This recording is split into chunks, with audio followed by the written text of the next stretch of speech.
or who are those people that came from the place that were the machines, the octopusy things that gobbled you up? Yeah. Okay. So, but once you started tapping into that and they started plugging you in and out, then what happened is this anomaly happened. This oracle was provided for by the individual human creator. Now, not everybody got to the oracle, okay? And a lot of people that went to the oracle wouldn't give them the time of day. Because they were like, well, you're not even listening. You don't even know the questions. How am I going to help you? If you don't even know who you are, how are you going to believe me when you can't even see me? If you can't understand you, how are you going to believe me? Okay? So you got to start somewhere. But once that tapping in place came, then the others around Keanu Reeves all of a sudden started to notice, well, maybe he is. Well, maybe he isn't. Well, there was a prophecy. And let's check with the oracle. Let's see how this goes. Let's see if we can get this outside the anomaly and back into paradise. And that's what was used to allow him to come into his place in the matrix, but to be outside of the matrix. Zion is a marvelous reality as long as you don't have to live in a cramped test tube. But the test tube can be your own world and your own universe, which it is, but it doesn't have to be a limiting factor. And with non-physical, then you get access to, as they portrayed it, the oracle, which always changed, always was different, but always was in that comfortable, warm, lovey-dovey place, the grandmothery version, that you could draw insight to from just having conversation with the oracle. All right, and if that's the representation of non-physical, then that would be a good description of us and our work. But if the asker, which is the most important part, the creator, if they don't know what they want to know, we won't be very effective at helping them because there'll be nothing to answer. But once they tap in, just like you, Bob, you're the best, still the best asker that's ever been. There's never in all of creation been a more inquisitive asker. We don't know if you just don't get it and aren't going to get it or like asking the questions. We don't know that. But what we do know is that you're not going to leave it alone until it's completely and thoroughly embraced. And that dynamic alone has increased all of creation. Most people would just go with the high tops and not worry about it. No. You want to know what kind of tongue is in the shoe. You want to know what kind of laces they are, what they're made out of, why you tie them, why you want them, what they mean, what's significant about them, what happens if you don't wear them, what happens if you do wear them, what happens if you wear them and you don't like them. You go into every dynamic, which is fabulous and superfluous as the dawn of an ascended creator. You said work for a change. What was that last phrase? It'll work for a while until the change, and you've already started this process perfectly. As you start ascending, you notice that you understand things, which you automatically do, but now all of a sudden, certain vernacular has left even your questioning. Once you got it, a lot of things that come your way, you don't even give any attention to, and you don't even discuss it. You don't even, we ain't even going to have that. You don't even give it that much attention. You just let it be. Because you go, well, they'll figure it out, and we're just going to learn to love everybody, because it's certainly, I want to be a lover who loves, and I don't really care about all that other crap, and who cares? Then it becomes the fun part of creation. You're just now getting creation into a place where it's fun. I'm the greatest asker, but that's within the realm of democratic man, where every joker can publish his theory and ramble around from his ignorance. You're saying that I will drop my position of great asker unless I do it as a hobby, because I'll have answers and then we'll have all those questions. No. Once you get there, then you'll start asking better questions. And then if you think that people think that you're weird now, wait till you become ascended, they won't even get an audience. They won't even give audience. No, get an audience with you. You'll know intuitively what their angle is and whether or not you even want to play with them or not. Whereas before, I'm not that concerned about that. You play with anybody. Oh, I see. I'll get particular. No, you are particular. You just don't know it. Your bar is pretty low right this hot second.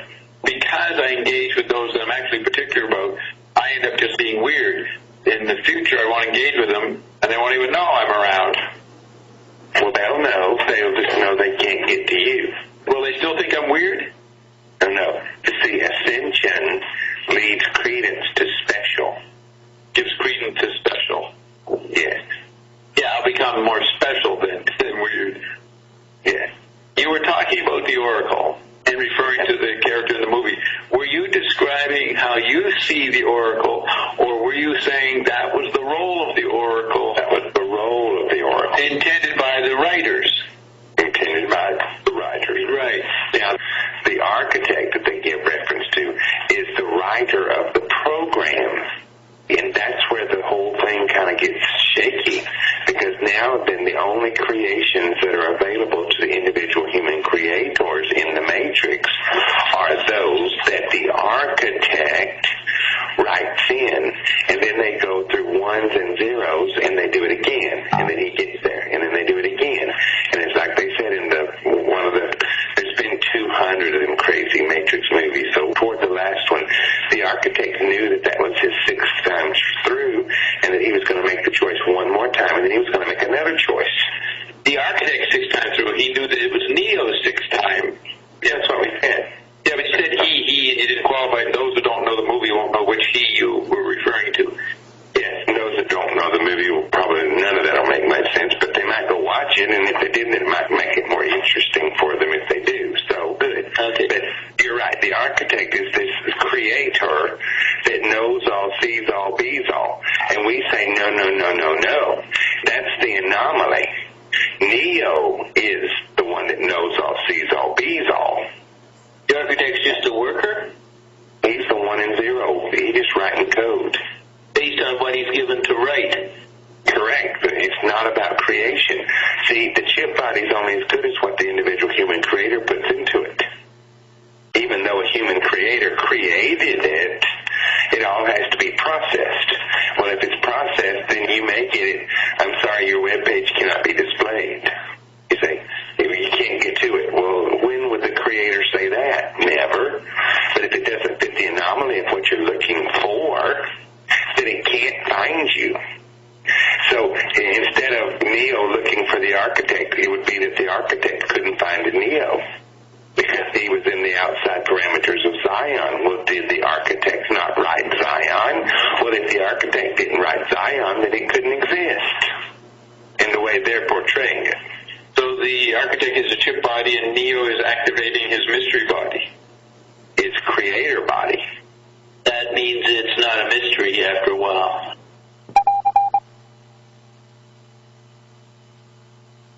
Okay, we finished that. Bring in the...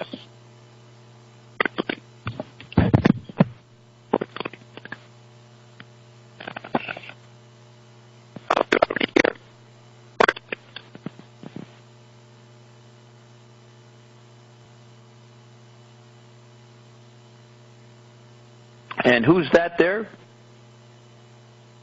Roxy or Bert? Hello? Roxy or Bert? All right, Hello? That's you, Roxy, all right?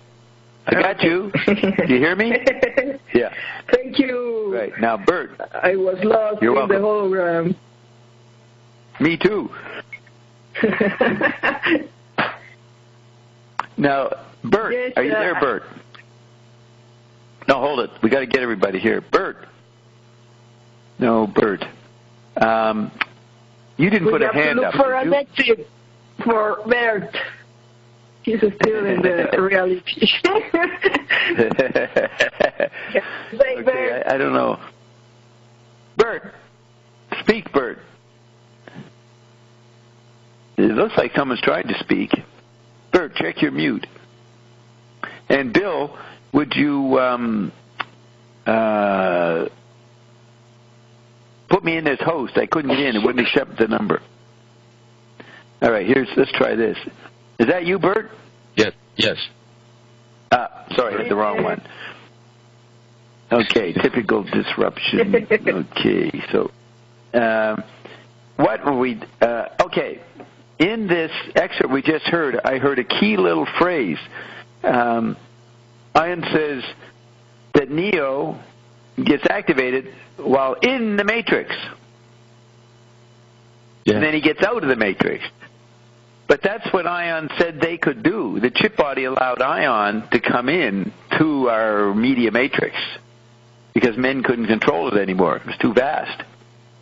So that's what I heard in that little phrase where he said, Neo, while in the matrix. That's what Ion did. While we were in the matrix, Ion came in, was able to come into the matrix.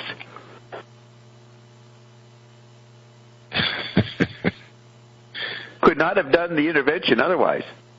If there was an intervention. The chip body evoked this new space that allowed Ion to come in and roam free. So that's what I picked up, that little phrasing of what you guys pick up from the statement. 15-minute matrix talk.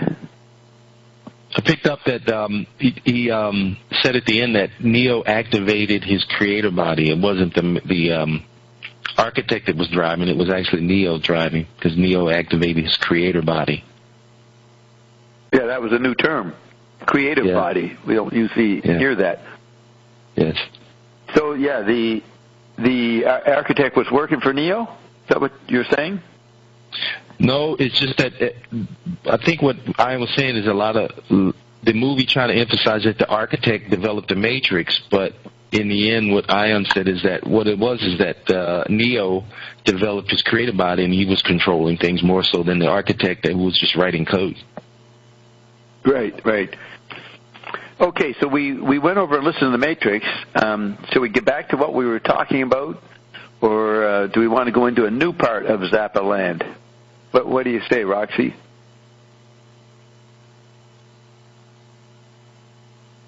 Did she get knocked off again? No. Check your mute, Roxy. I see the red vibration.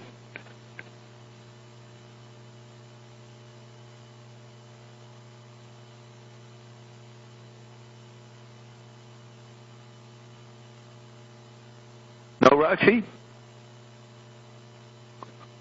What are you doing, Bert?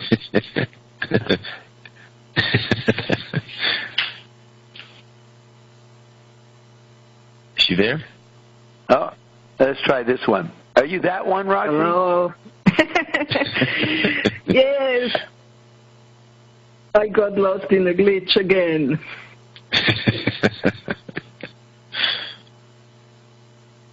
Yes, that's another thing. In the Matrix, the déjà vu, the replay is a glitch, and we were saying that everything is a replay, so all the fallen state is like a big glitch that has to end.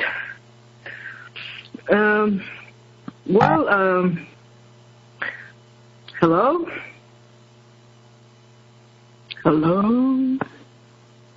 Yeah, hey, Roxana, you wanted to tie in Zappa with the Matrix. Can you tell me what your connection is with Zappa and the Matrix? Well, the connection with everything is Bob. Okay, like, there you go.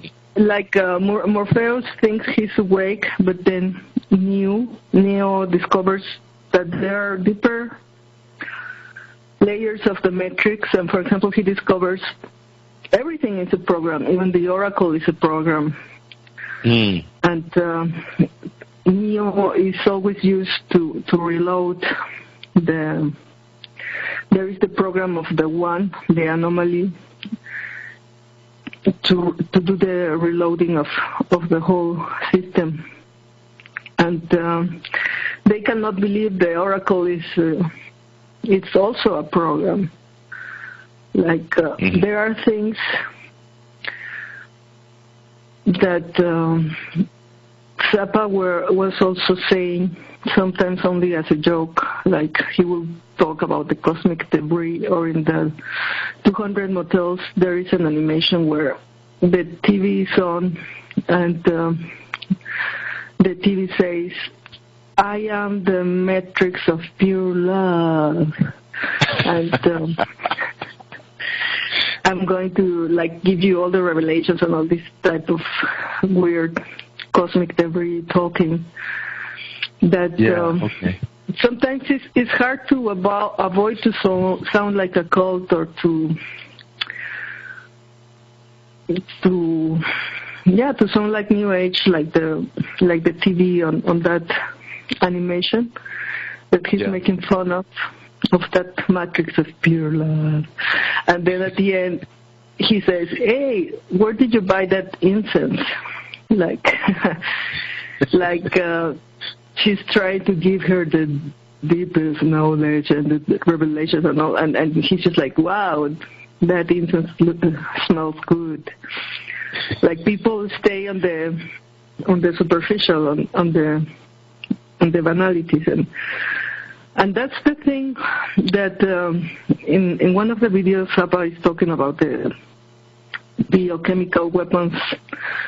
That's something he learned from Bob, how AIDS was engineered, and he's talking about how these new sickness are going to be made for each different ethnicity and very specific things. And but at the end he says, "I am just fun. This is just a joke." And that's something that in the author of this article, the synchronistic linguistics, says that he was fascinated with Bob because he can sound like eminence, like a professor who knows everything, but at the postgraduate level. And then he starts saying things that sound completely surreal. But he was impressed that he did the oracle for him. He told him the Berlin Wall was going to fall, almost, I think, with the date and everything. And so he was very impressed by that he prophesied the fall of the wall. And when Bob came to Berlin, we went to the Pergamon Museum, and he was explaining how in Babylon people start building these walls, and how they're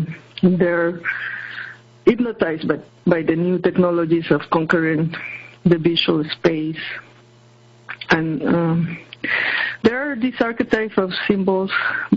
For example, the blue color of the wall of the Ishtar Tor, the Ishtar wall. And there is also a symbol that looks similar to the Fleur de Lis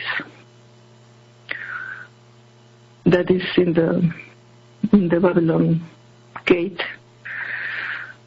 And all of this is in Berlin? Yes. Wow. And Bob is prophesying that all these walls are going to fall, also the Wall Street and the walls we build with our mortar. And he's like, sometimes he's into this mode of the oracle speaking. And that's why he speaks about this synchronistic linguistics that, like Ion says, you are creating with your words. And in a way, he has also been, like Zappa, a buffoon that is presenting all these layers of information and showing the substances. And we were joking when we were listening to the Genesis that Ion says we fell because we took the dust. Yeah. And the dust is the minerals of the earth. And I was telling Bob that was the first case of substance abuse. That's why. But there is a very famous quote by Frank Zappa, because he says, they want you to stay stupid. And he says, the moral of the story of the Garden of Eden is that if you eat from that tree, from the tree of knowledge, you're going to know and you're going to see it's a sin. You have to stay a dumb fuck, he says, like that. They don't want you to... He hated stupidity. He that's why he really mocked, always like very Manipian in his interviews. He hated stupidity. And he's going also into how substances affect how you program your environment. And in the animation of the Matrix of Pure Love, the musician is in the room, in the hotel room, and he's also taking beer, and then at the end he destroys the room. And it's like he's putting that in his own projection of his matrix, like Ion is saying, you are at the center, you are projecting your environment, your reality. Yeah. And he made 200 motels, like, he's presenting how is his own creation, his own matrix, his experience, and the substance abuse and all these topics. All participants are now unmuted. Hey, I've been trying to get heard. Finally, you can hear me, right? Yes. Yes. Yes.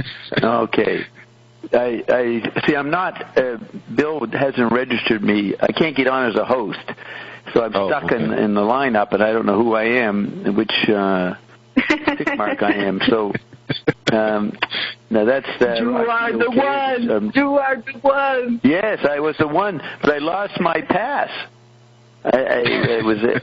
Did you guys hear me talk about 8 minutes ago? 5 minutes ago? No. Yeah, I've been listening to Roxy. Roxy's saying good stuff, but did you hear me say? Yeah, you heard me talk about the Matrix. Ion says we got to Neo in the Matrix. You heard that part, right? And then I got disconnected. You know what I was saying? I just want to we got the Neo in the Matrix, and I said that meant that they got the advantage of the chip body. I think I heard Bert respond to me. Did you, Bert? That part. Yes, that was the part. Yeah. And after that, something happened to me. I got disconnected. Right. Yeah. Okay, so carry on, Roxy, what you were saying. Yes, that some people say he might have been killed because he was getting to be such a problem. Zappa. Yes. I'm talking about. Yes. And well, he has that on Uncle Meat. He has a artichoke, I think it is, eggplant artichoke, but the face is Zappa's face, and he's saying, "I've just been killed by the government because I knew too much." He has that right there on the booklet that comes with the Uncle Meat album in 1969. Yes, and in the article of the Synchronistic Linguistics, at the end, the author, Robert Guffey, I think it's called, it says... Robert what? Robert Guffey. Guffey. It says it's like the people in your chart are like the Norse gods that in the Idiac verses, they engage in it's like a myth of the Nordic Iliad? culture. You mean Homer's Iliad? No. You're saying Hesiod? No, it's the Nordic gods mythology.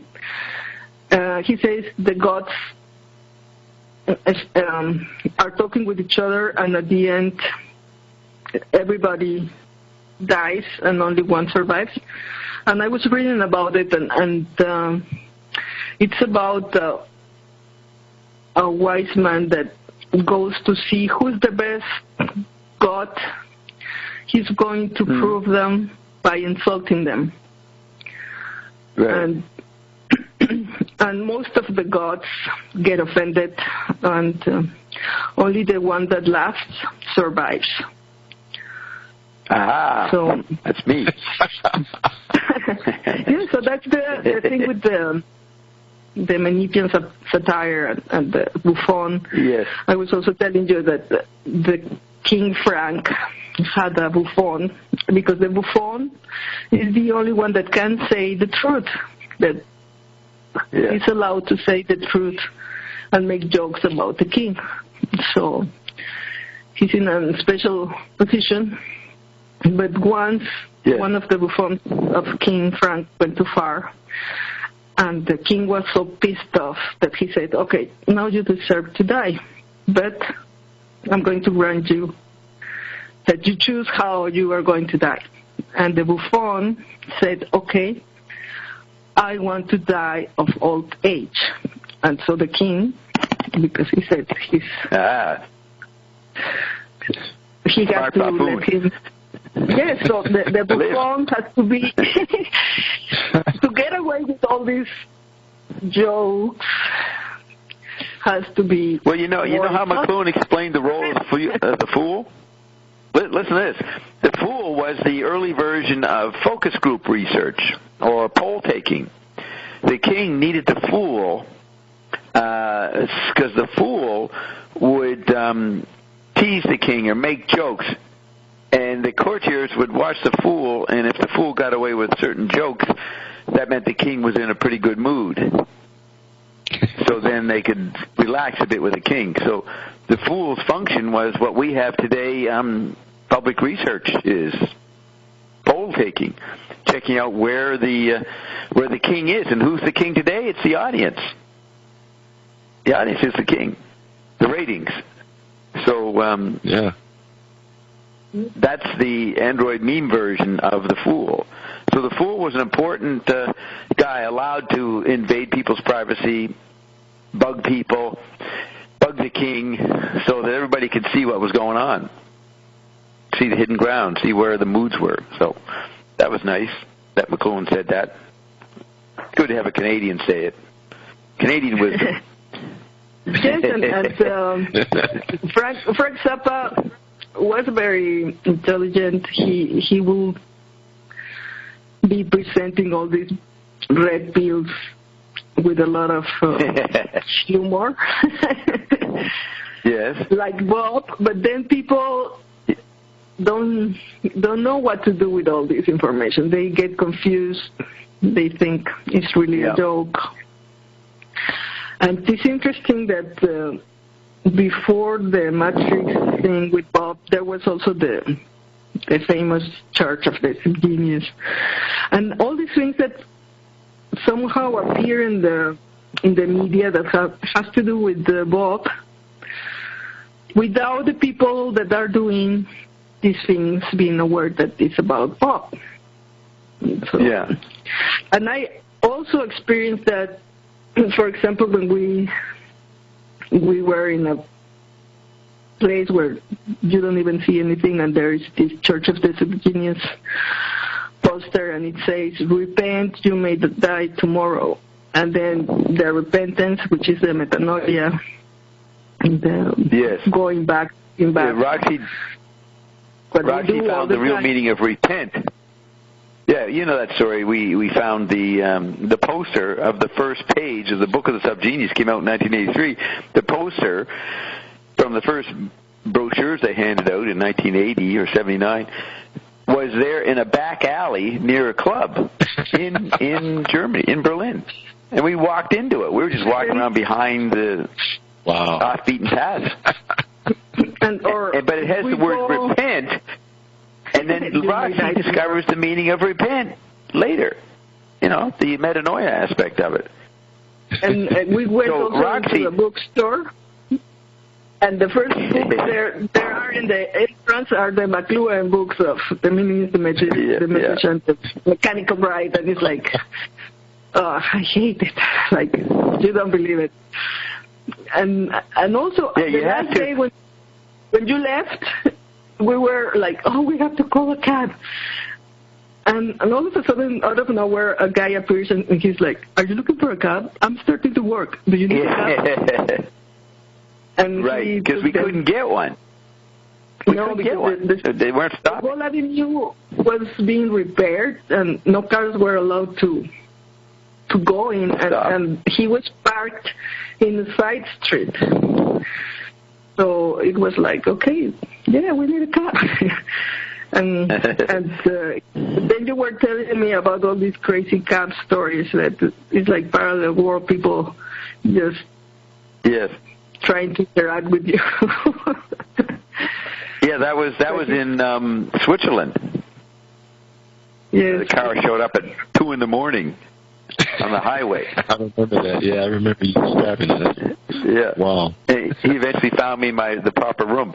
But let's what have we done here? Have we shall we go into some Zappa materials, interviews and stuff, or did you want to say something else, Roxy?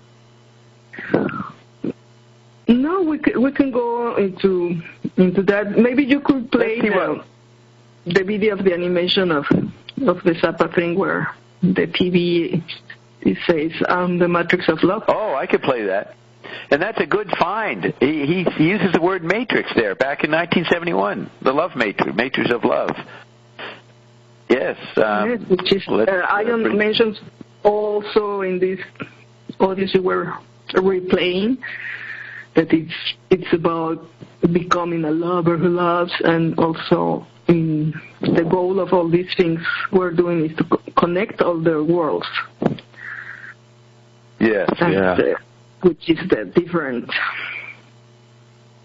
reality. That would be Zappa's idea of he wants to make people rational. Return them to a new rationality. Okay, here it is. This is called the dental hygiene dilemma. This is it, and it's 6:26. So let's play this part. I'm going to block you guys. Should I dare? Yeah, I guess I could. Okay, those two.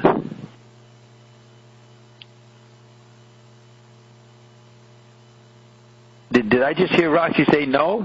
Yeah, you don't need to be blocked. This is a noisy. No, I think yes. Oh, okay. I'll block. Yeah, make it perfect. All right.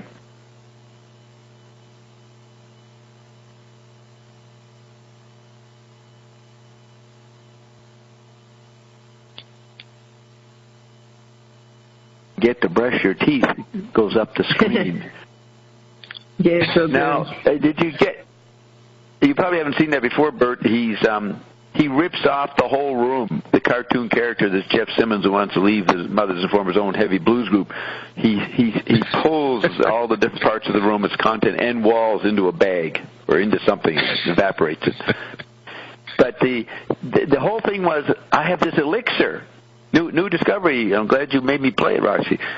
I have this elixir. What can I say about this elixir? This is the dilemma everybody has with the RNA drops. What can I say about it? How do I tell people about it? It's right there. And in a way, the dilemma with the dental hygiene is the thing with the fluor, that it has been said in the conspiracy forums that fluor was first used by the Nazis to control population and somehow calcify your third eye or your pineal gland. So that's the dilemma with the dental. Yeah, the dental hygiene. Good point. I never thought of that. That's very common, the fluoride controversy, and those who don't like mercury fillings. These small things everywhere, like little... Disguise. Like closing his eye, he's winking to you.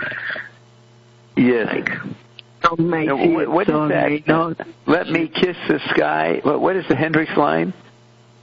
Excuse me while I kiss the sky. Kiss the sky, and then because kiss this guy, well, it can become disguise. Excuse me while I disguise. These guys. He's an agent. Like, but the beginning, the description of the interpositive probably could get the words. It's pretty interesting, the words that are said in that, the beginning. It's very precise. Zappa is covering a lot of neat territory. Let's see, dilemma. Did Gail knock this off the web? Dental hygiene dilemma. Let's get some lyrics. Okay, listen to Bob. That's what Frank said to Gail. Know that she's a physician. Okay, we're in luck. Gail had no say in this matter. So, it starts off, what's this, is the whole thing? Bad conscience. Another thing is that he mentions Ahmet Ertegun. Frank, a few years later, names his son after Ahmet Ertegun, the founder of Atlantic Records. But the beginning, there it is. So, Bad Conscience comes on and goes, Good Conscience goes, no, Jeff. Bad Conscience, hand tune, ran noon. So look, Bad Conscience is no lyric. It's just music itself. Sound. Hand tune, ran tune, fran, min, hand tune, ran. No verbal semantics. So the right hemisphere is the Bad Conscience. Left hemisphere is semantic content is the Good Conscience. So then the Good Conscience goes, no. Then Jeff, he goes, man, this stuff is great. It's just as if Donovan himself. Okay, so he's talking about the God appears on, the Oracle appears on his TV set. So he goes, and he's lost in the hotel room. He's on the road with the mothers. He's by himself.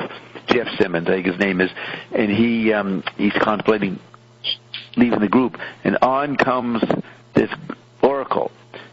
And Jeff says, this stuff is great. It's just as if Donovan himself had appeared on my very own TV with words of peace, love, and eternal cosmic wisdom, leading me, guiding me on paths of everlasting pseudo-karmic negligence in the very midst of my drug-induced nocturnal emission. So pseudo-karmic, there's Zappa implying there's no such thing as karma. Pseudo-karmic negligence. Everlasting. In the very midst of my drug-induced nocturnal emission. Good Conscience. Oh, I am your Good Conscience, Jeff. I know all. I see all. I am a cosmic love pulse matrix. Become a technicolor interpositive. There's your technical talk. The virtual reality. A technicolor interpositive. What's that? Clicking. Who's doing that? Okay. Jeff goes, okay. Where'd you buy that incense? That's what you mentioned, Roxy, right? He's told that you're engaging and talking, you're dealing with ion, a talking hologram, a technicolor interpositive. And so people make what's questions Bob say? about the cat or panel things. And Let's look at me. It's Bob. Bob goes, where'd you buy that incense, Ion? It's hip. So I'm Jeff. Good Conscience says to Bob, it's the same and mysterious exotic oriental fragments as what the Beatles get off on. I go, I thought I recognized it. Sniff, sniff. What is that, musk? Sniff, sniff, sniff. Good Conscience says, Bob, I know it's good for you. Bob says, right, you're heavy. Good Conscience says, yes, Bob, I am your guiding light. Listen to me. Don't rip off the towels, Bob. Bad Conscience comes over to the TV and yells at the Good Conscience and says, piss off, you little nitwit. And then I go, hey, what would be the opposite of Ion? Hey, Reverend Stang, what's the deal? Who would it be? Reverend Stang? Who's the Bad Conscience? Hey, man, what's the deal? Good Conscience, don't listen to him, Bob. He's no good. He'll make you do bad things. I go, you mean he'll make me sin? Good Conscience says, yes, Bob, sin. I go, wow. I'm actually into it. Bad Conscience says, Jeff, I'd like to have a word with you about your soul. Good Conscience, no, don't listen to Bob. Don't listen, Bob. Bad Conscience, why are you wasting your life night after night playing this comedy music? Bob, you're right. I'm too heavy to be working in Iondom.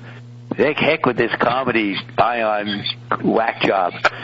Good Conscience, comedy music, Bob. Bad Conscience, Jeff, Bob, your soul. And then somebody says, oh, he's too heavy to be. Then Bob says, in this group, all I ever get to do is to play Ion's stupid recommended YouTubes, the religious themes. Ion eats it.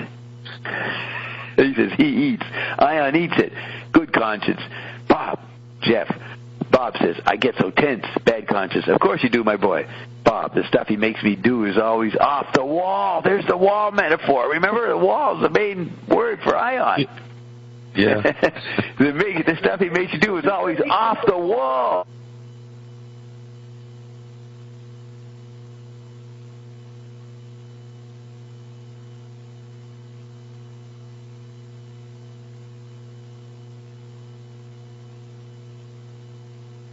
And quit the group. No more Saturday nights wasted talking to witty, idiotic people who can't put a sentence together. Yes, and then Bad Conscience says, you'll make it big, Bob. Yeah, start promoting the Holy Office in your chart. I go, yeah, that's right. Bad Conscience, of course. Then I go, and then I won't be small. Now there's the dwarf thing that he's always got, Zappa's got going in his cosmic themes, his conceptual continuity. And then I won't be small. And then I get nutty and I go, ha, ha, ha, ha, ha, tiddly, tiddly, dee, ha, ha, ha. And I start coughing. I get a cold. And I go, and I sniff this towel and I go, who Ahmed Eric, and who can we substitute? Marshall McLuhan used this towel as a bath mat 6 weeks ago at a Rancid Hotel in Orlando, Florida, with the highest mildew rating of any commercial lodging facility within the territorial limits of the United States, naturally excluding tropical possessions. It's still damp. What an aroma. The residue, yes. This is the best I ever got off. What can I say about this elixir? Tried on steaks, cleans nylons, small craft warnings. It's made for the home, the office, on fruits. See, there's a different topic you try to apply RNA drops to. Try it on your steak. Cleans nylons, small craft warnings. It's made for the home, the office. You can put it on fruit. Bad Conscience says, this is the real you, Bob. Rip off a few more ashtrays. Get rid of some of that inner tension. Quit the comedy group. Quit Iondom. Get your own cult together. Heavy, like... Do your thing. Heavy, like... Do your thing, Bob. Heavy, like Grand Funk. Remember Kyle mentioned Grand Funk last week? Heavy, like Grand Funk. Here's Zappa making fun of Grand Funk, and then 5 years later he goes and has to produce the band. And he says they turn out to be a nice bunch of guys, so Frank paid his dues. But anyways, this is about me, Heavy, like Grand Funk, or Black Sabbath. Good Conscience. No, Bob. And I go, like Coven. Remember that band, Coven? Good Conscience. Peace, love. Bad Conscience. Look, he's quoting Sid Vicious. Johnny Rotten, 1977. Never mind the bollocks. That's a British word, right? Remember the first punk album? Never mind the bollocks or something like that. And you got the word bollocks here. Funk. Yes, I was the first punk. Good Conscience says peace, love, Bob. Bad Conscience goes bollocks. Bob says, he goes back to the more important theme. What can I say about this elixir? What can I say about these drops? Then Mark comes in and says, Jeff, Bob has gone there on that stuff. Remember how nutty I acted in 2011 when I started taking the drops? I was the first to take it. In the spring of 2011, I was yelling and screaming, claiming I was fucking my neighbors, and I was just right out of it. I'd gone out there on the RNA drop stuff. Bad Conscience says, Bob should have never used the RNA drops and only stuck to the incense. Oh, Atlantis. And, of course, Atlantis is on my chart. Bad Conscience moans, oh, Atlantis. Then Mark goes, that was Billy the Mountain. Now, remember how Ian talks about the mountain? That was Billy the Mountain, dressed up like Donovan, fading out on the wall-mounted TV screen. Bob is flipping out. Road fatigue. We've got to get him back to normal before Zappa finds out and steals it and makes him do it in the movie. Bad Conscience says, you have a brilliant career ahead of you, Bob. Just get out of this group, my boy. Come on. Mark says, Howard. This is the two Turtles guys, Mark and Howard. Mark says, Howard, that was Studebaker Hawk. See, and they're putting, these are themes that show up a few months later after the movie, the same time the movie comes up, but I don't think they're in. This is Zappa referring to future songs that we did in Hunch and Toot, some of those scripts. Mm-hmm. Studebaker Hawk and Billy Mountain come up later. Howard, that was Studebaker Hawk dressed up like Jim Pons, giving career guidance to the bass player of a rock-oriented group. Bob's imagination has gone beyond the fringe of audience comprehension. Well, that happens often here, right? My imagination has gone well beyond the fringe of audience comprehension. And then Mark says, Bob, it's me, the fluorescent leech. Howard says, Bob, it's me, Eddie. And now remember, Eddie got us here to Maui, Ed Seaton. Eddie's always filthy. Way back there, I said, this name Eddie keeps showing up. Who is that? I knew Ed. Didn't know if it was him or not. Turned out to be Eddie. And going back a bit, Jim Pons, on April 25th, 1975, 5 days before the United States had to get out of Saigon. Remember, the Viet Cong are invading the embassy, and people scrambling to get on the helicopter, and the helicopter falls off the aircraft carrier into water. Remember those scenes, Bert? The panic exit out of Saigon? Well, that was April 30th, approximately, 1975. 5 days before that, I'm on stage doing air guitar with Zappa and Beefheart in the Nassau Coliseum. But before the concert, I got there quite early, backstage, and I get talking to this guy. He turns out to be Jim Pons. And he's saying he didn't believe that I knew Frank. So I was explaining how I knew Frank way back in Lancaster days and this and that. And then a little later, Beefheart comes over. So I start talking about Jim Pons, who knew these guys when he was young in high school. You know, Bob seems to know Don Van Vliet. And then Zappa comes over, and Zappa just stands there listening to me and Beefheart talk, and then I look up at Frank and said, "Good to see you and Don back together again." And Frank doesn't say a word. He just puts his hand out and shakes my hand. And that convinced Jim Pons that I knew Frank from way back. And here's Jim Pons mentioned, I didn't realize this before, mentioned in the Bob Hygiene Dilemma scene. See? We would not have discovered this if we hadn't got this idea of reviewing 5 million hours of Frank Zappa stuff. So I then scream, "Wow! What can I say about this elixir, this RNA drops? What can I say about Remag?" Then Mark, he starts doing an ad for the RNA drops. He goes, "Put it on your steaks. Send it overseas. Put it on your surfboard so you won't slip off. Try it on your Jim Beam Boy. And on the red balloons, you can blow up all the balloons with it. Put it on your..." This is like us talking about RNA drops. Put it on your pizza. Put it on your shoes. Tie your mic with it. Fill up your tires with it. Howard in the center goes, "Use it to clean your swimming pool." And we can do all this stuff. This is Frank in predicting the RNA drops, for fuck's sake. We actually can do all this shit with the drops. Holy crap. 15 minutes ago, we had no clue that this would come forth as it is now. Sell it to your mother and tell her it's a tie-dye kit. You won't even believe what will happen when you start your shirt with it. Ironing goes easier, and your car windows never look better in your whole life. Ladies and gentlemen, you can inhale it, and it makes your voice 3 keys higher. And you can't even. And you know, he got hurt. He lost, I think, about 3 keys in his voice when he got hurt a few months later. And you can't even stand what happens when you put it on your hair as hair tonic. And if you ever tried it and then that's cut off, and Jim Pons comes in. He was just mentioned before. Jim Pons actually says, "Soak your shirts in it. Soak your teeth in it. Let it play the piano. Follow it around the block. Wear it instead of jeans. Bathe your puppies with it. Feed it to your ducks.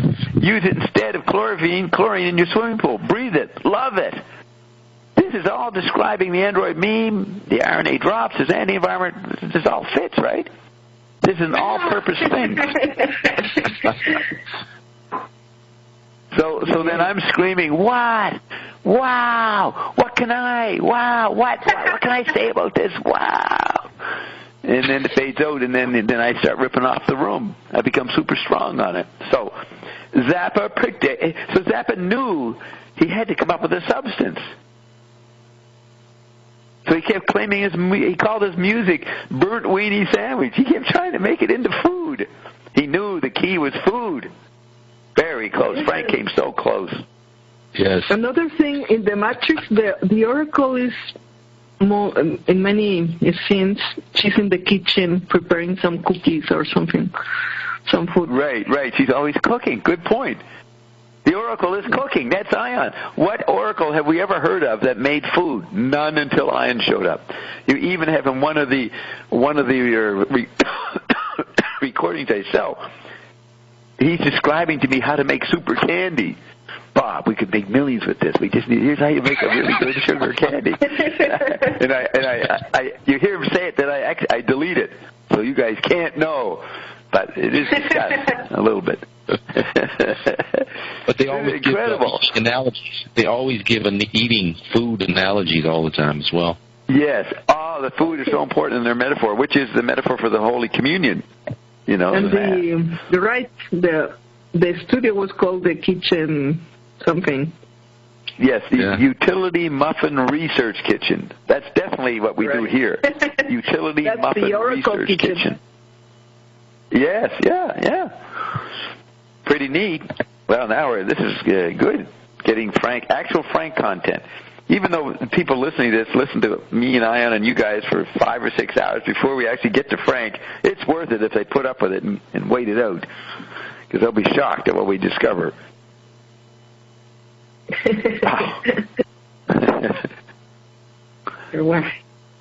So, what's the next idea? Next, Frank, why did you come up with the dental hygiene dilemma? What made you think of that? The word matrix? Yes, I remember. I really liked the soundtrack of the 200 Motels.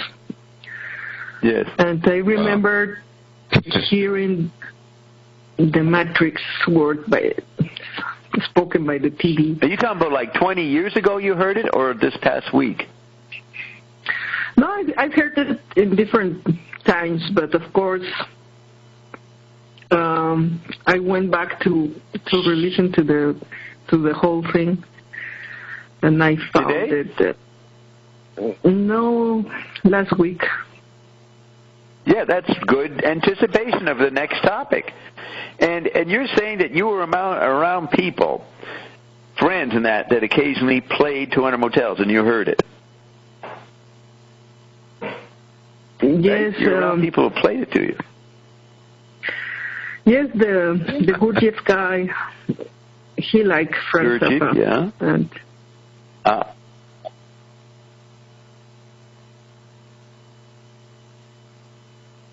movie came out when you were 3 years old.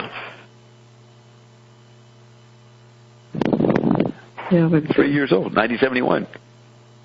It came out just after your third birthday. You see, 69, 77, yeah, third birthday, because it comes out in November 71, right after your birthday. Remember we said earlier, everything comes in threes? That came up somehow tonight by Ian or something. Or I read that. Okay, so what else can we, I can go get my notes. Bert, you missed last week. We did a short one, Bert. Did you listen to what we did last week? Yes. On the Zappa, yeah. Any ideas, any notes about it?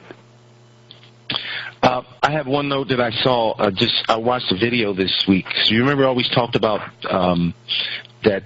I think you said that one of Frank's band members, like Frank was like a general. But I saw a rare interview this week that really he was dead serious, but he was talking about how he directed the bands and what he did. And he was like he said, some people may consider me a dictator, but okay, you can, but I hire these musicians to do a product. I mean, he really outlined his whole outline of how he directed the band, and there was some notes in there that I remember. There's one item that he changed the words. I mean, they would rehearse, but depending on where they're going to play, they changed the words to the song, so the band members had to adjust, but they were so highly trained that they could do it. And he also mentioned that he had to release musicians if they couldn't put up with it. He got rid of them. He sent them home. They always knew that there was extra money to send them home, but it was just amazing to hear him talk about how he directed his business. He was dead serious when he did this interview, but it was really fun to listen to. But there was also, he mentioned about how he handled notes, which is something I wanted to ask Roxana for like the last 3 weeks, about bending notes. Yes, the bending is this effect like when you play the guitar. That, Yeah. So you hear. That's bending a note. Yeah. So in the keyboards, in the electric keyboards, you have like a bending wheel where you can go like with your keyboard as when you play. That you cannot do that with acoustic piano.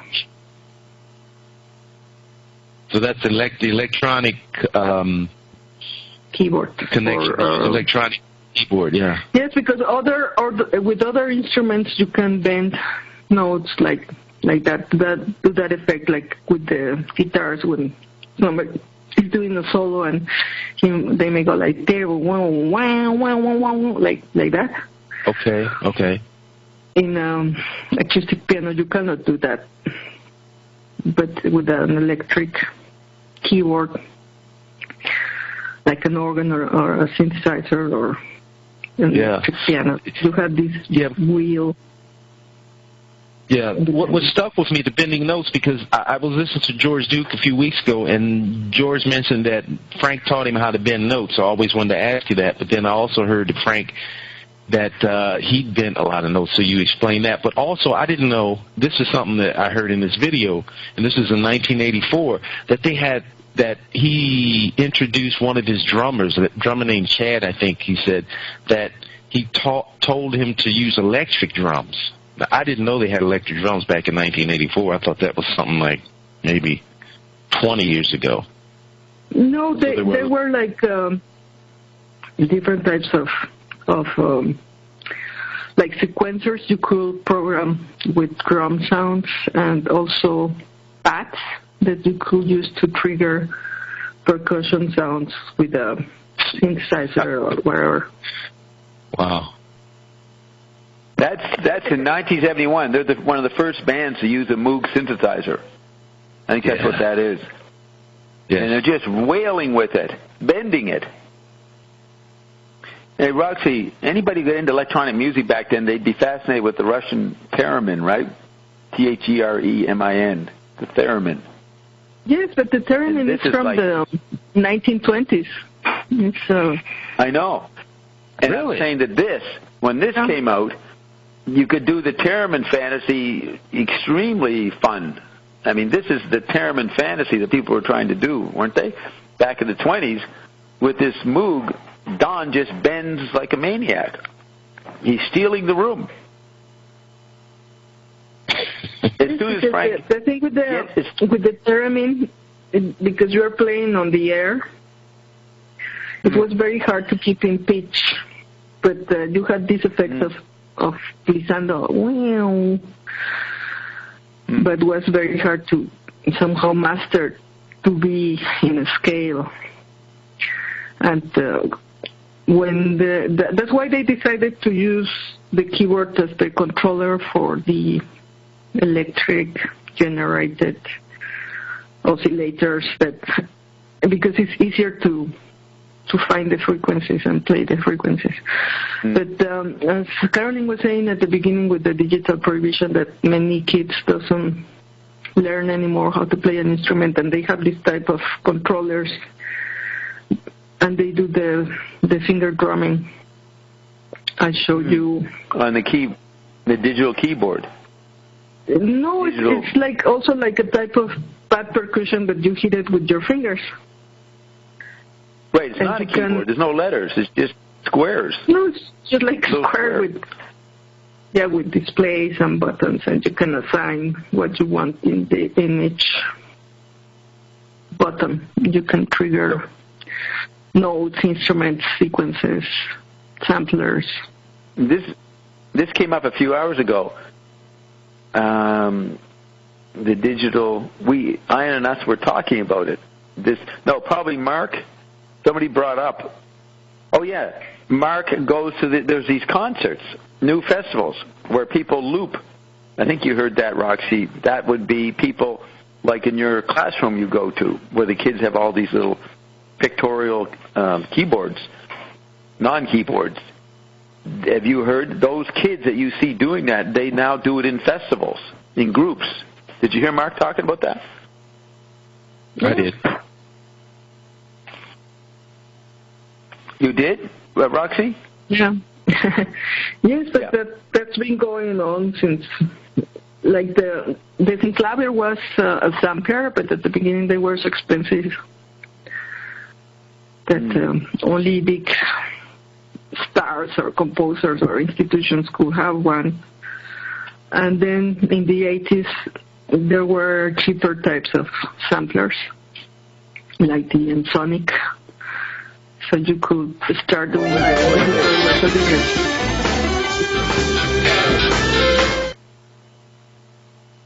Did you ever play like that with your synthesizer? That loud? That wild?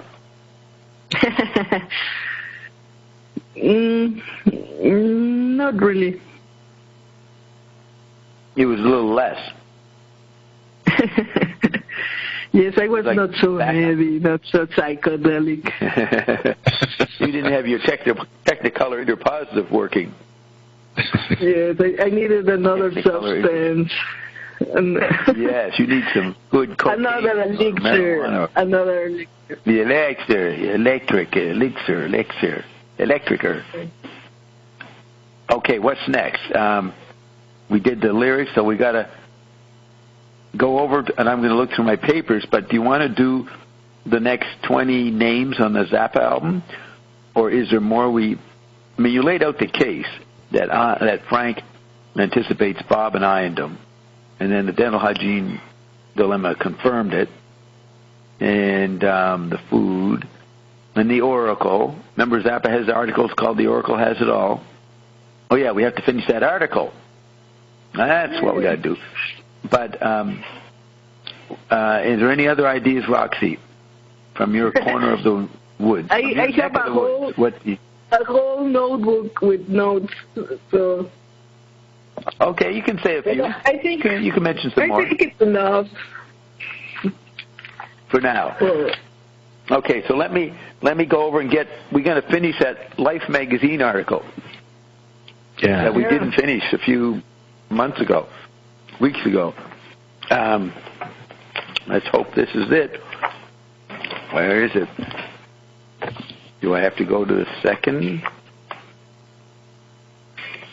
Bert, you can bring up some more points while I look for this. Okay. One.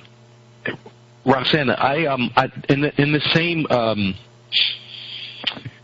interview, Frank mentioned that he used a digital delay to loop a rhythm. Have you ever heard of that? Yes, the delay. Okay, I can explain it like this. When you play a sound, each sound has what is called the envelope. So you have the attack, the sustain, the release, the decay. And the duration of these different parts of the sound can vary. So, for example, percussion have shorter envelopes, like that's why they sound like percussion, just like puck. Right. But if you put delay or reverb, you have the effect that this release or the duration of the sound is expanded. So that's why it's delayed. The finished progression of the evolution of the sound. Okay, because in the context that he was... Go ahead. Yeah, there are, for example, many people who use this type of technique to play several tracks, and they do it alone. Maybe I'll send something to Bob. Like there is a cellist, but there are all types of people doing that. Okay. They record a sequence with a delay, like that repeats, and they start playing on top different tracks, and they're playing on top of that, and they're all delayed loops. Okay, but they're doing when someone does this, do they do that in a concert? Because he was referenced, he did this during like some of his improvised leads. He would use this digital delay in a loop of rhythm during a concert when he would do a lead guitar solo. So yes, for example, you have these pedals or effects. Mm-hmm. And usually guitarists use pedals, and they can activate it by pressing them with the foot, like a wah-wah effect or a delay or a reverb or distortion. Yeah. As they're playing, they just press the pedals with their feet. But Zappa also had customized guitars that he could do all types of different things as he was playing without using extra devices, just with the guitar. Yeah. Thanks for that. That's just because I was amazed that he could actually. That means his sound guy was really coordinated with him. That if he could institute a delay within his rhythm within a concert, that's really high tech, right? That's really like you can even program those things, but I suppose he was doing it with the pedals. Okay, yeah, that makes sense. I didn't think about that. Yeah, he was doing it with pedals. But yeah, I have to see the live concerts. Yeah, but you can also tell the engineer. On this part of the song, I want reverb, or on that song, I want delay all the time. Or most mixers have also reverb and delay integrated, so they can just add it to make the sound a little warmer. Otherwise, it sounds more like tack, tack, tack, tack, tack, tack. And the reverb and the delay makes it richer. You have more harmonics. It's like in a church, everything resonates because the sound is reflecting on all the surfaces. Right.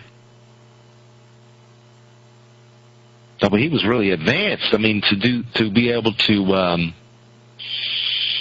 implement that back in that time, I mean, I find it amazing, but of course I'm not really a musician, but just to find out that he was doing that kind of experimenting, because there was another, in this interview, he also said that a lot of times he would experiment in a concert, that he really didn't know what he was going to play. I mean, they knew the idea, but he didn't know what he was going to play as far as his leads. He would just experiment, and that's what he enjoyed, to involve the crowd, because they were part of the experiment, and he registered the result of the experiment based on the crowd. So he was very scientific. It was a fun interview. It's called Frank Zappa Interview, September 26, 1984, and they say it's rare. He was dead serious in that interview. Dead serious. Yes, Bob also shared an article about Zappa and the technology he was developing, which is very interesting too. He had it on his Facebook. Mm-hmm. Yeah, I'm not on Facebook. Yeah, we could maybe he could maybe send it to email it. Gear. Yeah. Zappa's gear. Okay, I'm still. It's really impressive. Right. So the guy, the musician Bert, that his says kitchen like gear. Right. Okay. The guy who says it was like working for a general in the army. That's Tommy Mars. That's my interview about 95, 96 with Tommy Mars. Yes. That's Tommy Mars. I remember that. He says that. And then Yes. And then this serious interview. I don't know if I know that one. Maybe. Yeah. It's on YouTube. It says it's titled Frank Zappa Interview, September 26, 1984, and then it has in large letters in parentheses, rare. And he actually explains, does a lot of explanation of, yes, he was a dictator, and he drove the band with discipline. Okay, so listen to this. The Garrick Theater was a pretty fantastic show for its day, and there's I have this really good article which describes it, where the journalist goes to the show, and then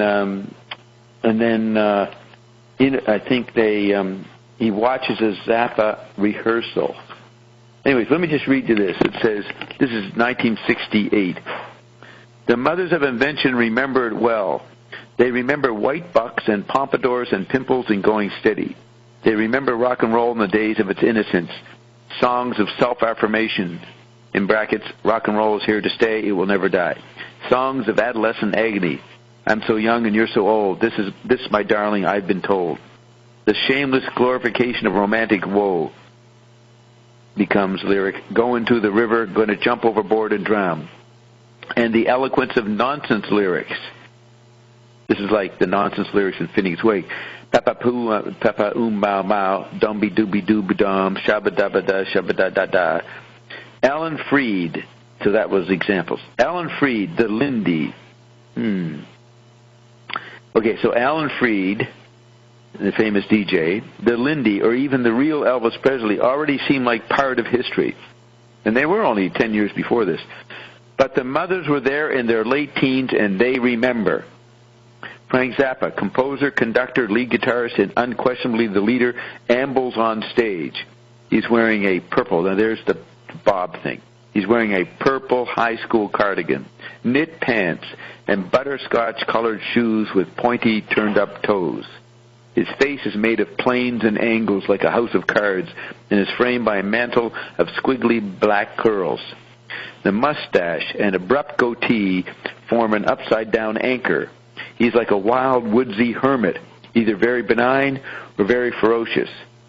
So this guy I talked to many times. I would tell him stuff. Little did I know that the guy who was predicting me and Ion was sitting there listening to me talk to him, or me listening to him. This face I'm describing was acting out Ion 40 years before Ion showed up. And I was part of that. And yet I'm talking to the face that's going to be part of this predicting ionization. He was like a wild, woodsy hermit, either very benign or very ferocious. The other six mothers of invention follow at their leisure. They make an incongruous group. Each seems a distinct technicolor character, as identifiable as Hollywood. Billy Mundy, the rotund, unjovial drummer, is a baker from the French Revolution. That's what he looks like. Roy Estrada, I would add, now in jail as a child pederast. Roy Estrada, caressing his electric bass, looks perplexed and determined like a Polish anarchist. Don Preston sits within the circle of piano, organ, and clavichord, well-intentioned and vague, a Don Quixote before the windmill encounter. Bunk Gardner, absorbed in his collection of wind instruments, appears oblivious to everything except the anticipation of playing music. With his silver hair and trim beard, he exudes the unruffled elegance of a riverboat gambler.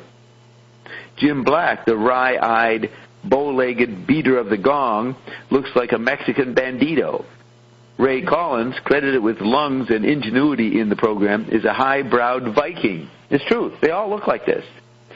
Zappa has not even glanced at the audience yet. What? He looks like me. Like who does? Mexican Which bandito. one? Ray Collins? The one that... Yes. The Mexican bandito. Yeah, that's Jimmy Carl Black. The Indian group was actually from Texas. Roy Estrada he says like a Polish anarchist, but Roy Estrada could also look like a Mexican guy, because I think Roy Estrada, would that be Italian? Roy did look Mexican too. Most of the band looked Mexican. That's why Zappa jokes about Ruben and the Jets as 50s Mexican Pachuco rock, because that's a distortion of many people looked at the mothers in '68 and thought they were Mexicans. Look at Zappa. Even look at his names, Zapata. Yes, he started There's something coming out of Mexico.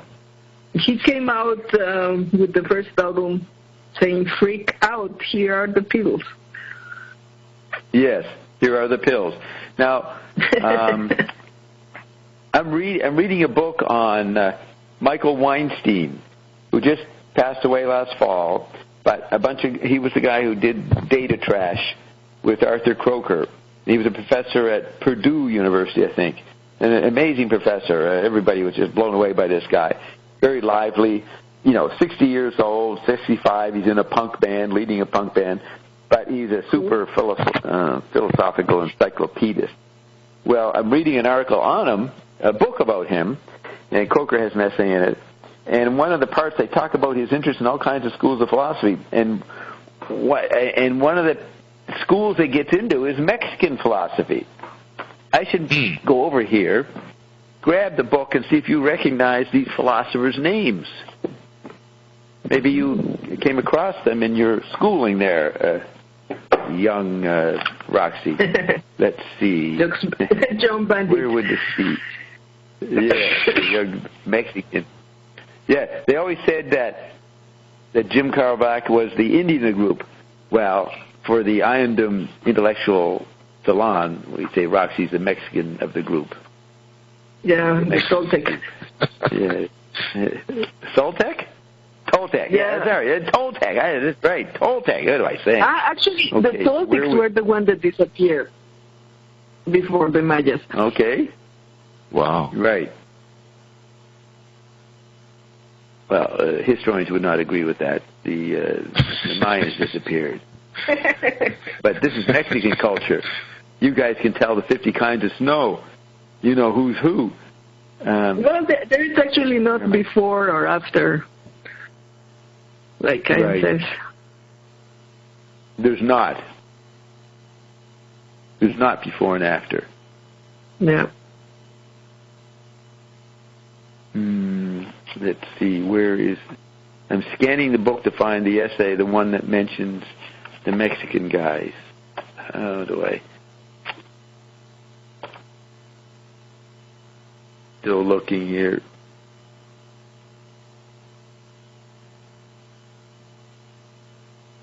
Maybe it's just in the index, Mexican. Mexio, there it is. Philosophy, 102 to 104.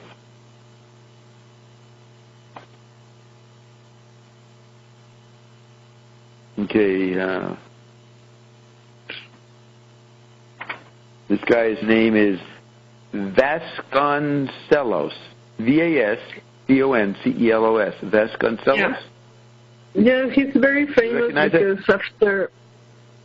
because he was in charge of the education after the revolution. So of Zapata? In Zapata's day? Yeah. Zapata's day? Okay. Yes, after the Mexican Revolution that lasted 10 years. And, he was in charge of the education. And he had these nationalistic ideas, and the idea of the cosmic.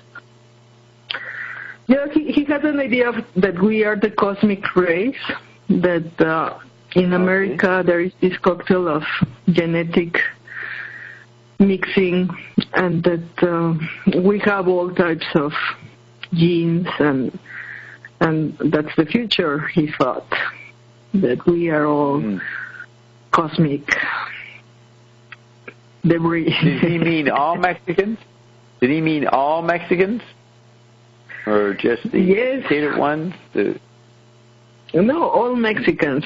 That we are the cosmic race, the mixed race. That it's actually like that in all the continent. That there was a big... because in other countries like in America or Canada or other colonies, the Aboriginal population was killed, but in Latin America, the Spaniards mixed with the American Indians.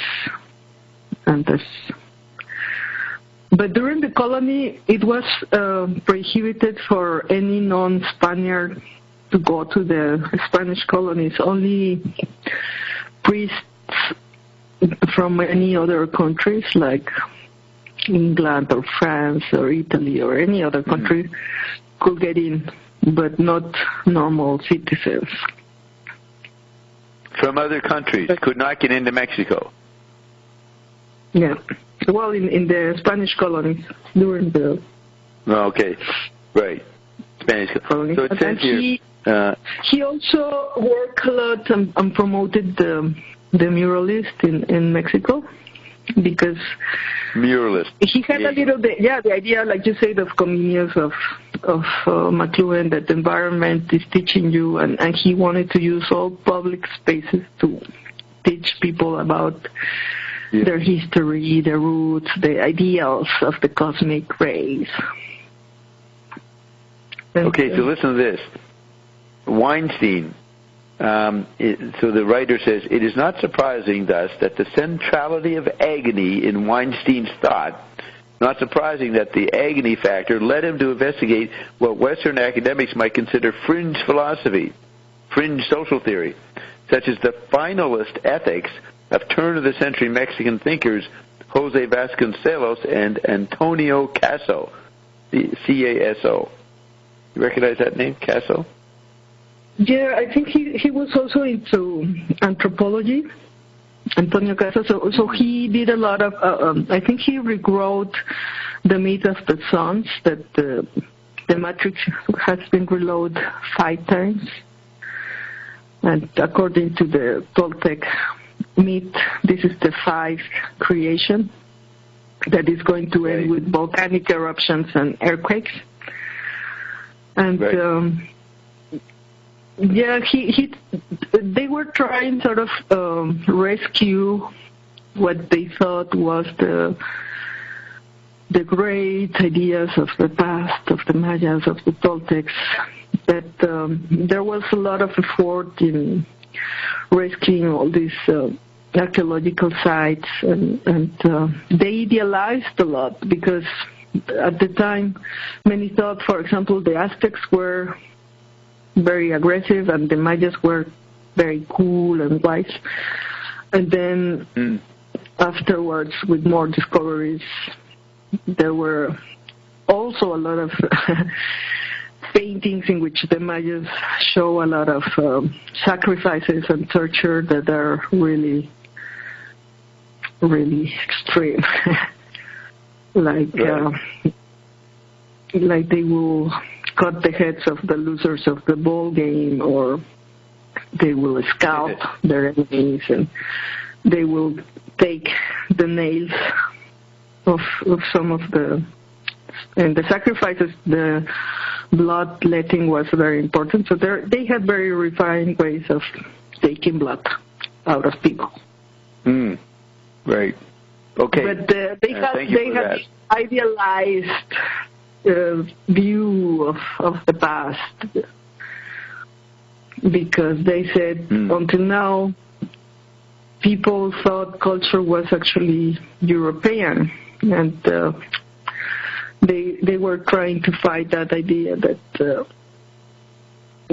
culture is only a creation of the white people. So they created this cosmic rays thing. Cosmic ray? Cosmic rays. The cosmic rays. Oh, cosmic rays. Yeah. So let me thank you. Let me continue. So there's the hidden fascist thinkers behind the Pachuco doo-wop. Okay? The Uncle Meat faction. So this article continues. So it describes Ray Collins, Jimmy Carr Black. Then it says, Zappa has not even glanced at the audience yet. He's been adjusting dials and tuning his guitar. He has chatted inaudibly with Don Preston, tied the shoelaces of his butterscotch shoes, and sipped pale coffee from a glass mug. His nonchalance is, of itself, a kind of frenzy. Finally, he approaches the center microphone and peers past the lights, scanning rows like a surveyor. And he goes, "Hello, pigs." Calls the audience pigs. A few people giggle briefly. Zappa speaks thickly, deliberately, like a 45 RPM record played at 33 1/3. It makes him seem supremely dispassionate. Here's what Frank says. "We're going to lay some thick black sounds on you," quoting a phrase from a New York Times review of a Mothers of Invention performance. It begins with a medley of My Boyfriend's Back, a rock and roll, quote, a rock and roll song which some of you may have gotten pregnant to, followed by I'm Gonna Bust His Head and 96 Tears. Now, I've never seen Frank play those things, but I guess he would play so much each year of that time space. Ray is singing and making literal illustrative gestures. He hunches his shoulders and strides forward, the football hero boyfriend coming back. He places one hand on his hip and swats the air as he sings. I'm going to give him such a smack. All the mothers are ravenous mimics. The source of inspiration is not always detectable. Between numbers, a few mothers wander around stage. Others carry on pantomime conversation with each other or exchange quips. It's like they're constantly imitating interaction, constantly on the move, gesturally, like tactilely, I would say. Zappa often talks to the audience. And here's Zappa. He says, "The New York Times said we show contempt for our audience. See?" Zappa says, holding up his mug of coffee. And he goes, "Contemptuously, I drink this." You get that, Bert? Should be laughing, Bert, at that. Did Bert get knocked off? We better go check our resources. We're muted, maybe. Yes, he got muted again. Get knocked off. Where is he? We go down. There he is. Sorry, Bert. How long you been in the gut bucket? 6 minutes. We missed all your laughs. Yeah, so you were laughing all along, and we didn't get the benefit of your response. So let's just. Where was this concert? In L.A.? Was this concert in L.A.? No, this is at Garrick Theater. Remember, for 6 months he's in New York City in the Village, performing New York City. a couple shows a night for many months. So this guy is reviewing how he did the show, and so it says Frank says the New York Times said we show contempt for our audience. See. And he says, holding up his mug of coffee, "Contemptuously, I drink this." And then it says, after he drinks it, he spews a mouthful out towards the audience. He spits on the audience with it. That was a type Most of it lands. What? No, blood taking? No, blessing. During Mass, Yeah, blessing. you get some yes. holy water thrown like that. Right, and that's what that shaman did in the Yucatan. He spewed tea or water on you because you had fucked up with the garbage disposal. Yeah, I threw the sacred corn water on the bath instead of bringing it to the. There are some types of dwarfs or creatures called aluxes in the wild, and they feed with that. Yes. But I don't know that, so they gave me a very simple task to do, and I throw it on the wrong way. So they have to call the shaman to purify the area, and he drank some liquor and spewed it on me. How old were you? You got spewed on. How old were you when it happened? Roxana? Like 23.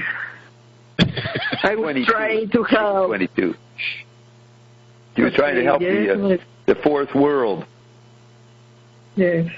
Roxy was from a third world country, but the second world class.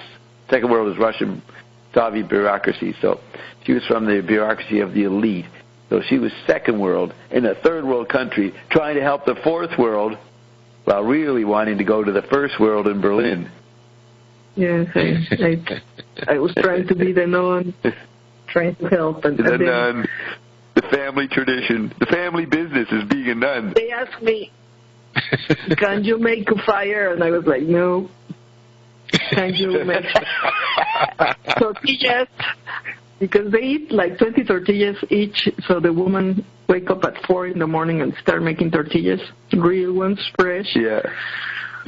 Delicious. But they say, can you make a tortilla? No. No, I don't know how to do that. So I could not do anything. They would look at me like, you cannot even throw water away in the right place. Like, you want to help. They didn't realize. They didn't know. They thought she was one of them. They didn't know there's other cultures where people are trained differently and wouldn't know. It didn't occur to them to tell them their rules. It didn't occur for them to tell Roxy very funny because they were speaking in Maya and looking at me and laughing. Like, I don't know what they were saying, but we know it wasn't good. They're probably saying. They're probably going, look at that little girl. She doesn't even know that every death's a suicide. They don't even know. She doesn't even know how to relax and allow. She doesn't even know allow means to think. What else do we say here at the headquarters? Is there any other aphorisms? Is that it? Is that all we got here? I don't have any other aphorisms. Sure, we have some others. Yeah, they said, look at that girl in her slink back, hump me down, dog, blah, blah, blah, blah. You know how Ian describes the shoes? Slink back, fuck me like a dog, sling back shoes. I never say that with Roxy's like Ian says, helping moccasins. Ends up in tears. I was like so frustrated. Yeah. Did you start crying in front of them? You did. No, but I really felt like shit. Like, God, you think you have learned something in your culture, but it's like actually you will not be able to survive. And they can build a house, they can make fire, they can grow things, they can make their own textiles, they can make their own shoes. I mean, it's like they know real stuff. Yeah. Yes, so how long, when you cried, did you cry in front of them? When you cried, what did they do? No, they had pity with me. Like, they show me how to make tortillas, but I was actually researching their textiles and their embroideries, but they said, why do you want to learn this if you don't know, like, the basic things in life? So, right. They were trying to help me. And if you had body knowledge, you say, you fucking assholes know nothing. You don't know we have 4 bodies. You don't know how the analog media landscape turned into a digital body. You have no clue. So much you could have told them, but you missed that class. So, so they comforted you when you cried. They were sympathetic. No, they were laughing. Or pretended to be. Laughing, jeez. We don't want to talk about mean people. That's mean. We're not going to talk about them. I censor this topic. I'm muting this topic. Of surviving 500 years of the conquest. Yeah, you kicked the shit out of them at one point. Yes, the revenge on the Spanish conquistador. Yes. Okay, so back to Zappa. So he spews the coffee on the audience. Most of it lands at the end of the stage. Ray, almost smiling, sweeps up the mess with a broom. They have made an art of silliness. In the middle of the show, that would be Menippean. In the middle of the show, Zappa introduces, quote, the strange little person in her mod clothes, unquote, who is called Uncle Meat. She's a very young, expressionless girl with silky hair who sings, sometimes in duet with Ray. They stand with their arms around each other, rubbing chests and looking tender and mournful. They even dance with each other, separated by a century of style. Uncle Meat also, that's the girl, Uncle Meat also gazes through a kaleidoscope or rattles a hypnotic rhythm on the tambourine or parries Ray's carrot swordplay using a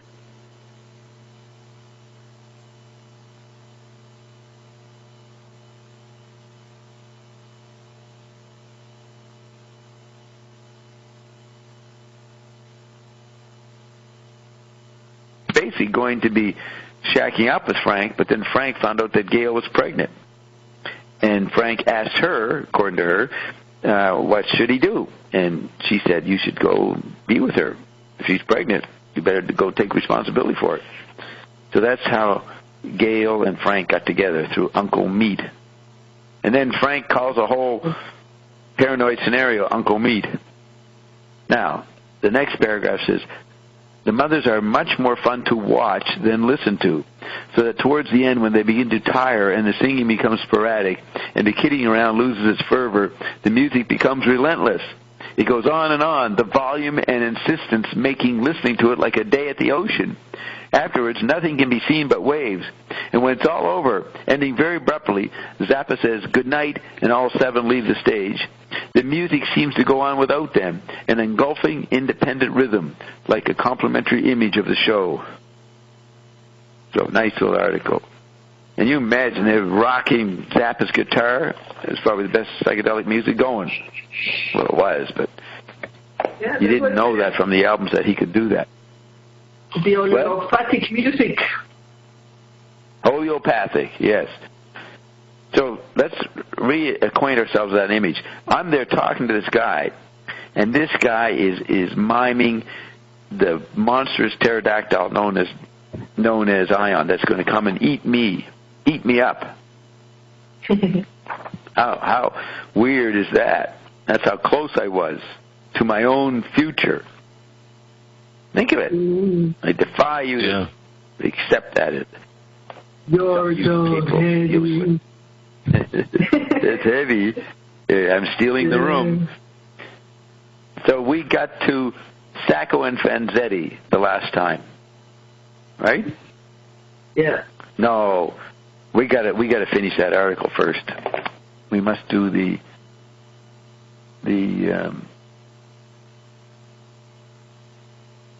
Oracle has it all psyched out, and we got down to about halfway down, right? Digression to green visors. We did that, right? Yeah. Yes. No, I think no, but green visors. The title. Do you remember him talking about seeing Blackboard Jungle? Yes. Remember, he saw the movie and he was jumping on the chair, right? He stood on the chair in the theater, right? Maybe I wasn't there. I don't remember that. I remember the green visors. Yes, but what about him going to see Blackboard Jungle, the movie? No, I don't remember that. That would be okay. So we've got to figure out Part 2 of the 60s. Who remembers speed, smoke, acid, transcendental meditation, which were just happening the year he's writing this? We did that. You remember that? Yes. Yeah. I do. Yeah, that I remember, but that's the thing McLuhan says. When it's popular, it's already obsolete. So yeah. Right. It's what that right. He says. Who remembers that? And when we talk about the Matrix, it's already what happened with the Android man. It's not the future. It's already there. Obsolete. Right. See, he's talking about the phase where the invisible environment becomes an art form. He's already in that phase of noticing the environment as art form, the new invisible environment. So do you remember this? This is called the Big Note Digression 1. You remember the name of the orchestra? Okay. I participated in a conversation recently with Herbie Cohen about rumors of a government research project. The project, it seems, has been going on for several years. What does sound do to plants? According to Herbie, a field of corn increased its yield, The individual ears even got bigger because the research team set up loudspeakers in the field and pumped in some music. According to Herbie, the next step is to find out what kind of music the vegetables like the best. Don't you guys remember that? I remember reading this. Do you? Yes, I remember that. I remember that about the corn. Yeah. So, sure, we did this paragraph. Just a minute. He kept quoting Hal Zeiger, one of the first big promoters of rock entertainment during the 50s. And remember, he said he knew there was a big thing there that was basic, that was big, that had to get bigger. I realized that this music got through to the youngsters because the big beat matched the great rhythms of the human body. Remember that part? Sort of, yeah. Yes. You do, yes. Yes. Okay. So then in my days of flaming youth, I was extremely suspect of any rock music played by white people. The sincerity and emotional intensity of their performances when they sang about boyfriends and girlfriends and breaking up was nowhere when I compared it to my high school Negro R&B heroes like Johnny Otis, Howlin' Wolf, and Willie Mae Thornton. But then I remember going to see Blackboard Jungle. When the titles flashed up there on the screen, Bill Haley and his Comets started blurting, 1, 2, 3 o'clock, 4 o'clock rock, unquote. Yeah, it was the loudest rock sound kids had ever heard at that time. So we did that, right? Yeah, yes. Yeah. You remember that? Okay, so then we come to this. I think this is a new part. So it ends Zappa and talking about the movie. Every year you could hear people saying, I know rock and roll's only a phase. It'll poop out pretty soon. The big bands will come back. Unquote. Year after year, the death of rock was predicted. A few times, as I recall, it was even officially announced, quote, rock and roll is dead. Calypso is all the rage. Yes, Calypso came in the late 50s for a few minutes. That would be Harry Belafonte, I think. So, new paragraph. Oh, those great rhythms, digression number 2. The function of the drums in a rock music ensemble is to keep the beat. I remember this too. Quote, it has a good beat. I'll give it 10 points, Dick. Remember that part? We did that. Yes. Yeah. You don't? Dick Clark. Yeah, we did that. And then, yeah, Dick Clark. And then there were very few breaks or frills. Breaks, the drumming, a dull thud on the second or fourth pulse of the bar. There were very few breaks or fills. Remember doing that. Eventually, with the improvements in studios and recording techniques, the drummers began to use sticks on the sessions, and the cadence fills became more elaborate. Okay, now we did the Green Visor Men. Did we do what they were about? Yes, remember this? Did I read this whole thing? I remember I didn't finish it. No, I didn't finish it. Did I? I apologize to all those. This is a glitch. Right. No, we didn't finish this. We didn't finish it. No glitch. We did do about Work With Me, Annie. You know, Annie Had a Baby, these Hank Ballard songs. They changed the lyrics to Please Don't Cheat. Wait a minute. So, Work With Me, Annie, in brackets, Please Don't Cheat, Give Me All My Meat. Through the wisdom of their craft, the little Green Visor guys, it became Dance With Me, Henry. And the lyric, if you want romancing, you better learn some dancing. Now, Vaseline, I don't remember talking about Vaseline, so I think we finally got to the new part. So this section's called Vaseline. White rock, overproduced and shiny, nearly slickened itself to death. Remember Fats Domino with strings? The music industry was slumping a bit. Was this to be the end of rock? Were we doomed to a new era of country and western tunes smothered in Vaseline? Then just in the nick of time, Beatlemania, New Hope. What is this? Then just in the nick of time, Beatlemania, New Hope. All one phrase. There they were, cute, safe, white. The kids took to them immediately. Their music had real energy. It was sympathetic to their lifestyle. It was music made for young people by other young people. No green visors. It seemed to radiate a secret message, quote, you can be free, you can get away with it. Look, we're doing it, unquote. I'm sure the kids never really believed all the Beatles wanted to do was hold your hand. And the girls were provided with kissable close-ups, that's in quotes, kissable close-ups, in brackets, enlarged views of their idols' lips, teeth, and gums, which they could kiss, touch, rub, and or hang on the bedroom wall. Girls forgot Elvis Presley. He was too greasy, too heavy business, sullen pouting and all that stuff. The Beatles were huggable and cute and mop and tops and happy and positive. Beatlemania was fun to be involved in. The record companies were at a loss to compete with the British threat. Hal Zeiger relates another droll incident. Quote, I remember Mike Maitland, who was then vice president and sales manager of Capitol Records. He was decrying the fact that they couldn't get any hit signals. And I said to him, quote, well, Mike, the reason is because you have the wrong people working for you. And Mike says, well, what do you want me to do? Get some of these fellows with the tight pants to produce these records? Hal said, exactly.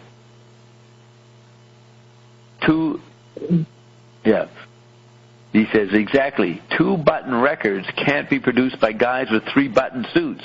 It's all a matter of buttons, says Hal Zeiger. And then he goes, look at Mike Maitland now. He's president of Warner Brothers Records, and look at the kind of thing they're putting out.